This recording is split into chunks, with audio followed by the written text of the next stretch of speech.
Həzrəti Əli əleyhissalamın gənclərə 31-ci məktubunun şərhini nəzərinizə çatdırırdıq. Bugün o mövzunu davam etdiririk. Problemlər ən azı iki yerə bölünür. Biri adlandırmaq olar təbii və qeyri-təbii problemlər. Qeyri-təbii çətinliklərə belə misal çəkə bilərik. Məsələn, sən bir yerdə oyun oynamalısan, oyun meydançası xarab olub. Bu artıq oyun olmadı, oyun pozulub. Sən oynamaq istəyirsən, görürsən ki, meydança xarabdır.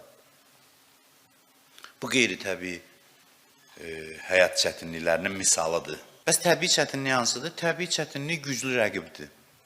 Girirsən oynamağa, güclü rəqibdir, top ayağa düşən kimi topu alır ayağından. Bu normaldır və qan qaraltmamalıdır. Qeyri-təbii iki yerə bölünür. Qeyri-təbii sayılan problemlərin bir qismi ümumiyyətlə problem deyil, sənə elə gəlir problemdir. İkincisi isə bu problemlər təbii yaranmayıb, sənin hansısa xəstəliyin və yaxud da günahın nəticəsidir. Təbiidə bunlar olmamalıdır.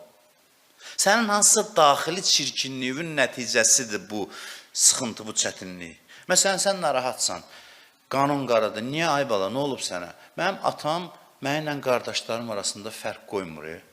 Deyirsən ki, elə düz eləyir də, qoymamalıdır da fərq, ədalətli olmalıdır da. Hamıya övladlarını eyni gözlə baxmalıdır. Deyirsən, yox, mənə xüsusi diqqət eləməlidir. Bu problem nədən yaranıb? Paxıllıq səbəbindən. Düzdür? Bu problem təbii problem deyil. Bunu sənin daxili xəstəliyin yaradıb. Sən bu xəstəliyinlə mübarizə apar ki, bu belə bir problem olmasın ümumiyyətlə sənin üçün. Təbii çətinliklərin növləri var. Bəzi çətinliklər var, insanı nələrdənsə məhrum eləyir. Məsələn, adam əli yoxdur, gözü yoxdur, ayağı yoxdur, pulu yoxdur, ehtiyac miqdarında yoxdur. Bu, individual və, belə deyək də, təbii çətinliklərdir, məhrumiyyətlərdir. Bəziləri isə ümumi çətinliklərdir. Məsələn, gün keçir. Axşam qürub vaxtı olacaq da, elədir. Günlər bir-bir keçir. Bu çətinlikdir əslində. İmam Səccad əleyhissalam deyir ki, təəccüb eləyirəm, insanlar pulunu itirir, qəmlənir. Gün gedir, qəmlənmir. Üçüncü çətinliklər hansıdır? Üçüncü növ çətinliklər eşqin nəticəsində yaranan çətinliklərdir. Yəni, ali çətinliklər. Bu nədir? İnsan Allaha aşiq olur və məşuq yolunda fəda olmaq istəyir. Ona qovuşmaq arzusu ilə yaşayır və ona qovuşmağın dərdini çəkir. Dünya da imkan vermir də biz Allaha qovuşaq. Bu da ən ali dərdidir insanın.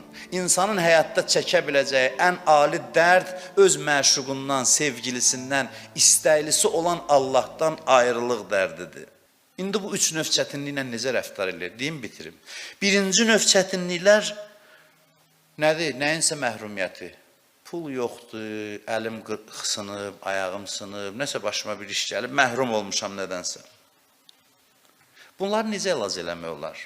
Dedim, bir dənə qayda var ki, bu da keçər. Bu da keçər bir prinsip var. O çətinliklər ki var, səni nədənsə məhrum eləyir. Denən ki, bu keçəcək. Qısa müddətlidir. Ən çox müddət olsun 50 il, 60 il. Məsələn, anadan gəlmə tutaq ki, əlin şikəsdir. 60 il. Qüsurludur da, məsələn. 60 il heç nə deyil. Heç nə. Heç nə. Bir göz qırpımı keçəcək. Bunu belə həll elə. İkinci növ çətinliklər ki var, təbii çətinliklərdir, günlər keçir, sən qocalırsan, zəifləyirsən. Bunlar deməli başlı bəzi adamlar üçün problemdir. Doğrudan da elə çətinliklər də həyatın çətinliklərdir. Bunu necə həll eləyək? Bunun nə üçün də adam üçün? Bunun həlli budur ki, insan düşünsün ki, bu dünya mənim yerim deyil. Mən deməli bura üçün yaranmamışam. Bir şey ki, gün keçdikcə mən zəifləyirəm. Bir şey ki, hər şey bitib qutaracaq, mən isə sonsuzluq axtarıram. Deməli, bu dünya mənim yerim deyil. Mən başqa aləm üçün yaranmışam. Dünya bu üzün sənə göstərir ki, sən deyəsən ki, mən bura üçün yaranmamışam. Bura heç bir parametrinə görə mənə uyğun yer deyil. Bura mənim yerim deyil. Bu çətinliklər insana bunu çatdırır. Hər şeyə baxıram, görürəm, bitəcək, mən bitməsini istəmirəm. Bu bitməsini istəmirəm var, bunu neyniyim mən? Allah deyir ki, bəli, bu yaxşı şeydir. Bunun üçün bir aləm yaratmışam ki, orada bu istəyin təmin olunacaq. Orada heç nə bitməyəcək. Ona görə bu gözündən düşsün sənin indi mövcud olduğun yer. Bura sənin yerin deyil. Sənə səhv başa salırlar, sənə yanlış məlumat veriblər ki, bura sənin yerindir. Bura hazırlıq yeridir. Böyük səfərə hazırlıq. Bura keçən bir yerdir. Və axırıncına gəldik, çatdıq, eşq dərdi deyirik. Bax, bu insan üçün ən arzu olunan dərddir və bunun əlacı yoxdur. Bu dərd deyil, əslində bu zövqdir. İnsan Allaha aşiq olsun, onun vüsalı gününü, ona qovuşacağı günü gözləsin, ona hazırlaşsın. Dünyadaykən hər dəqiqə ondan ayrıdır. Yanıb, yaxılır onun eşqi ilə. Dünya imkan vermir ona qovuşasan. Şəhidlik sevgisi bundan yaranır. Vətən sevgisi bundan yaranır. Bütün bu uca, ali dəyərlər bu sevginin başında dolanır. Bu sevginin yanğısı, dərdi var ha. Ona heç əlac axtarmaq lazım deyil. O səni əslində şad eləmək istəyən bir qəmdir. Hicran qəmi heç vaxt az olmur. Hicran qəmi şirindir. Çünki sonunda vüsal var, qovuşmaq var. O qovuşmaq şövqi səni həmişə müşahidə eləyir.